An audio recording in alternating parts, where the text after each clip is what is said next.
This is Rich Moore. I'm the director of this episode. This is Mike Reiss. I'm one of the writers on this episode. Al Jean, also a writer, producer.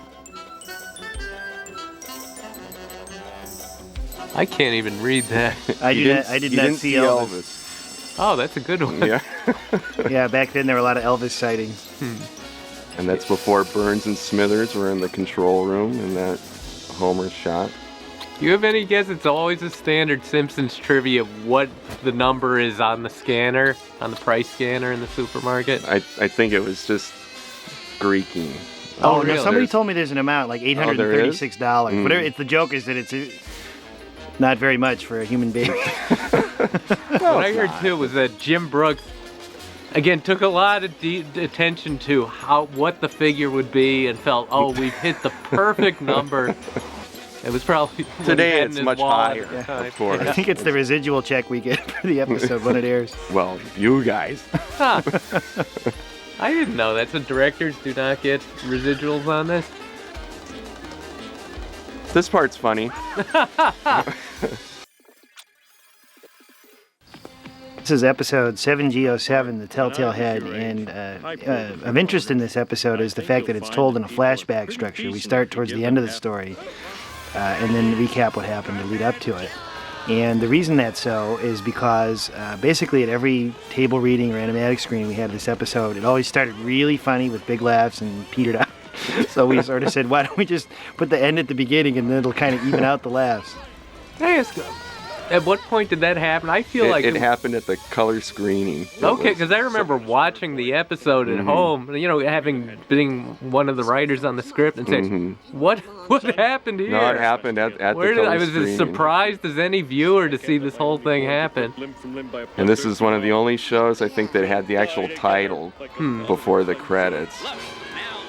Yeah, there was a debate over where to start the story, at what point towards the end, and Matt had wanted to start it when Homer and Bart were trapped inside the statue.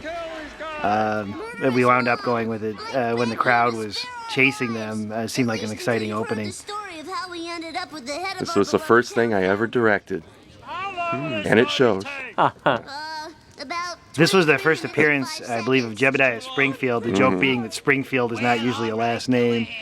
And, we invented the mythology for him and the story of the founding of the town. I think there's a lot of first appearances of a lot of characters in this one. Yeah.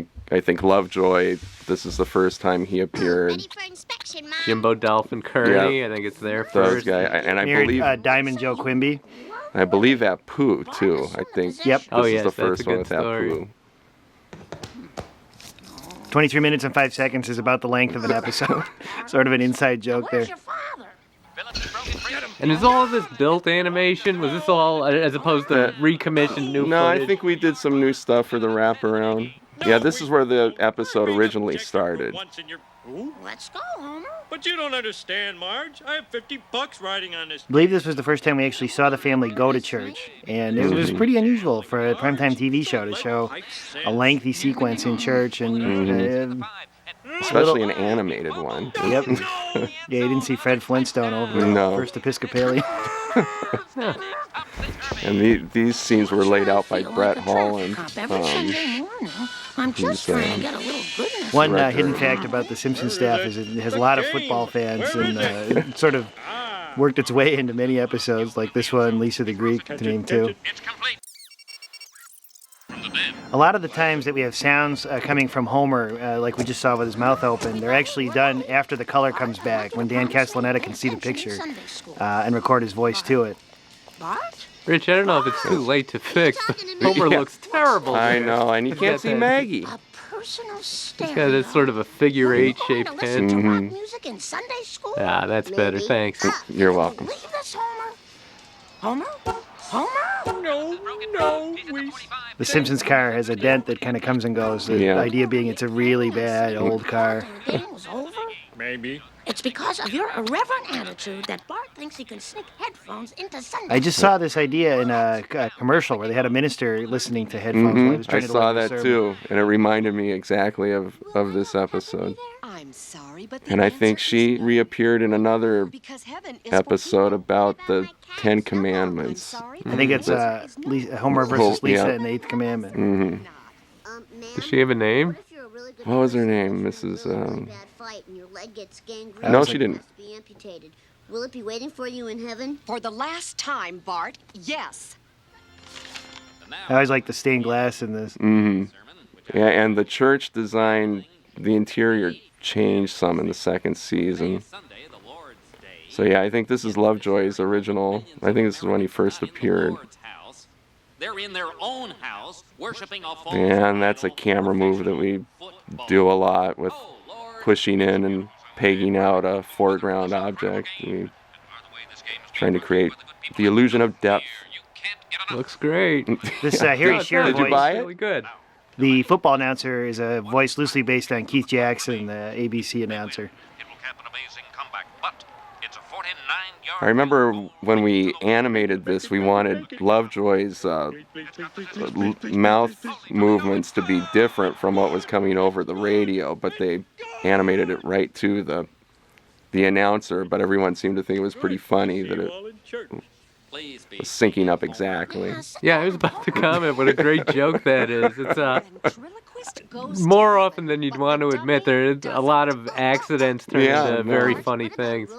And there's a twister mouth that on Bart that was done a few times in the first season. I remember one snuck in very late, like in third season. They were phased out in the first season, and then I think Wes Archer snuck one in third year. Oh, you know Wes. Always the rebel. And it was the kind of thing, I got calls about it. People would say, what happened there? What was that about? Congregation. And today's sermon was one you should have really listened to. What was it about? Gambling. Oh. Those repeat backgrounds, they're a godsend. No. Look, I don't want to talk about this anymore in front of the kids. Lisa, Bart, what did you two learn in Sunday school And that's today? back to when on the backgrounds they used to use colored paper for like sidewalks and streets. You can see the texture in the paper. It wasn't until second season that it was all just a painted cell. Really smart ones who live among us, who roller skate and smoke cigars. Oh, cool, man. These Space Mutants, that's another runner that just sort of dropped out of circulation in the show. What was that? It's just that when I went to see a horror movie, it'd be the Space Mutants. Oh, right. Yeah. Later, we'd have people go there to make out. Mm-hmm. Here you go, son. Some Simpsons generic money. The guy who laid this out spent weeks on it, that undressing and walking scene. Very unusual to see a naked rear end, Yeah. boy or otherwise. And there's the magic tree that can be anywhere in the Simpsons yard, you know. There they are. Yeah. Hey, hot dog! I remember, Al can help me on this, because it was 4 of us writing it, which is pretty unusual for a TV script, 4 people pitching in. And I remember it being a lot of fun, and it went very fast, like 3 days. It was an act a day, yeah. And I would say we spent a disproportionate amount of time just naming these 3 characters, Jimbo, Dolph, and Kearney. I don't even... And Jimbo's named after Jim Brooks. Oh, that's funny. So that was pretty easy to get. And after 12 years, I don't know which is Dolph and which is Kearney. I think Dolph... Kearney is the bald guy. Dolph is, the one with the hair over one eye. But the voices switch. I think Jimbo in this was voiced by Tress MacNeille, but I think it switched to Pamela Hayden as the series progressed. No, Kearney's always been Nancy Those are the Cartwright. honest people waiting in line to get into the theater. Yeah, most people by now know all the kids' voices are done by women, but by grown women. But What? It's funny that the teenagers are also grown women. Teenage boys. This is where the ad for Drexel's class would be inserted. Not human. I wrote this. Let's get romantic. Spent weeks on this. You little sneaks, you're coming with me. So we tried to paint this kind of faded so it looked like a bad print of a movie. Yeah, it's funny, the Space Mutants, which again, we played as new movies, and everything about them are just sort of 50s sci-fi movies. It's, Wow, man. What's funny is the voice of the teenage girl is Nancy Cartwright. so it shows the range. 3 jumbo cherry squishies and 1. Here's the first appearance of Apu, and the funny story is that when we were writing it, we thought, well, we really shouldn't make him ethnic. It might offend some people. And when we had the table read, Hank Azaria, who plays Apu, gave the guy the accent, and it got such a huge laugh that, of course, we made him what turned out to be Pakistani. He's named Apu after the Satyajit Ray film trilogy, and his last name, Nahasapima Petalan, was a friend of one of the writers, Jeff Martin, in high school. So 5-finger discount, 4-finger characters, but Yeah, I think we had a debate about that, and we just thought, well, use the expression people are familiar with. But that guy founded Springfield. I like the angles Our on first this hospital out of sequence. logs and mud. If it weren't for him, all the You didn't settlers see would have died in the great around, desert of the early 90s and TV animation, the camera, anywhere else but just kind of at eye level in most shows with Watch me hit him right between the eyes. proscenium staging, Yeah, there's a lot of It was- great child's point of view shots. wow, that's great stuff here. And this character really took off, Mr. Dandy. Candy Most Dandy. That was probably his swan song. The only character more surly than Mo. Yeah, they do. Like that one over there looks just like a cherry bomb.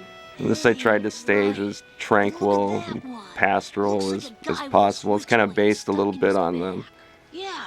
Peanuts strip with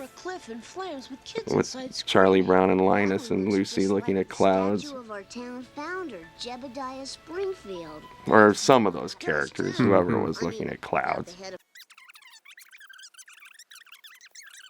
Boyfriend. Come on, guys, knock it off. Beat it, Simpson. Man, I thought you were cool. You didn't really hear teenage kids talk a lot like this on sitcoms at that time, or now. But I think it is actually the way teenage boys really talk. Beat it, Simpson. Now, I'm kind of proud of this little sequence because it wasn't in the original script, and I kind of pitched it in the board as it seemed like Bart needed a moment to kind of get the idea to cut the head off, and Mike and Al liked it, and they told me never to do that again. Now I've seen everything. Black, marbleized with a liquid center. In the beginning of the series, bowling was really Homer's favorite passion, and he does bowl still, but it's kind of dropped out Sure, somewhat. boy, what's on your mind? Well, I was wondering. This was a Sam Simon joke I always thought was really funny, where Bart Homer asks if he's planning on killing anybody and then repeats the question, clearly suspecting Bart might be. I remember after this show aired, my dad called me up and asked me if the father was based on him. Reassured him it wasn't. So. People thought it was a little like my dad too. And my dad. We all. It My shows how kids think it's Homer based has on changed. me. Yeah. But I'm not like Bart. I'm much more like Lisa. This is Bart's first ninja costume, which of course all 10-year-old boys in this have. one. Yep.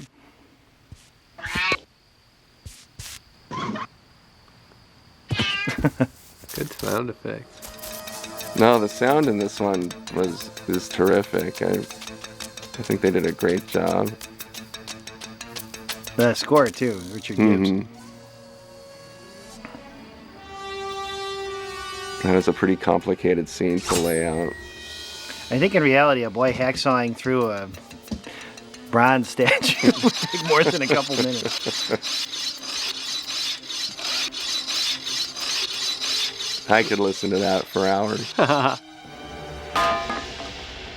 have I done? Did they freak at all at your boards and your layout of this thing? Because it seems far and away much more ambitious than the other shows of the season. With all the crazy angles and pans and that kind of thing. It was always kind of my intention to try and play it as much like live action with, freeing up the camera, not just keeping it, at eye level and just flat shots and stuff. So Yeah, they were a little concerned that it was, We really that it gave you a was tough so road to big. hoe with the crowds too. Just Yeah. how many people were in these background scenes. That cue is a little bit of a Godfather parody with the horse's head in the bed. I think a joke we've done about 8 times over the course of the series. That's Chief Wiggum, I believe, his first appearance. No, I think he was in an earlier show. I can't remember which one it was, but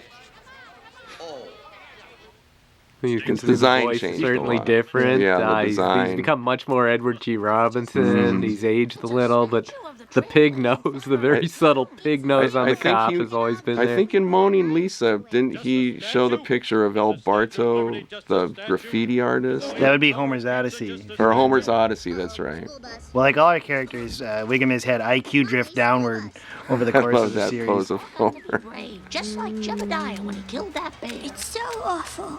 Okay, come on. I remember at the table read, we knew we had a little problem because when we were making these jokes about how awful it was the head was cut off, nobody was really laughing because it didn't really move the audience as much as it did the people of the town. I've said it before, and I'll say it again.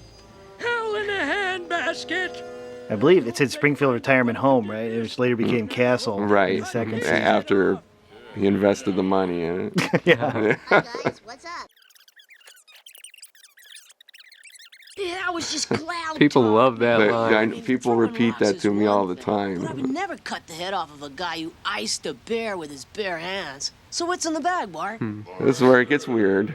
Yeah, this again, I think, I remember building towards this. I thought this would be so funny, the Telltale hard kind of parody, and I don't think it worked one bit at the read-throughs. I think it plays fine, but it did not get a laugh out of anyone.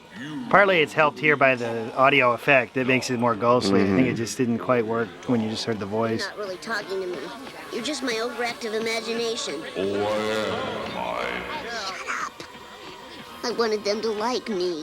You don't see Burns and Moe share a scene together much. No, I can't.